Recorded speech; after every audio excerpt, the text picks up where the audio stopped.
నేనే మార్గమై ఉన్నాను, నేనే సత్యం, నేనే జీవం. ఆల్ఫాని కూడా నేనే, ఒమేగాని కూడా నేనే, ఆది అంతం నేనే. మొదటి వాడిని నేనే, కడపటి వాడిని నేనే. ప్రభు, నేను చావు కోసం ఎదురు చూస్తున్నాను. ఇకపై మరణం ఉండదు, దుఃఖం ఉండదు, ఏడుపు ఉండదు,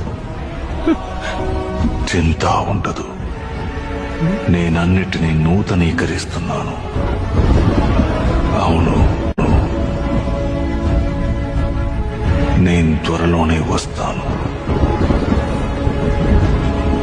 ఆ దేవుని కృప అందరికీ తోడుండుగాక.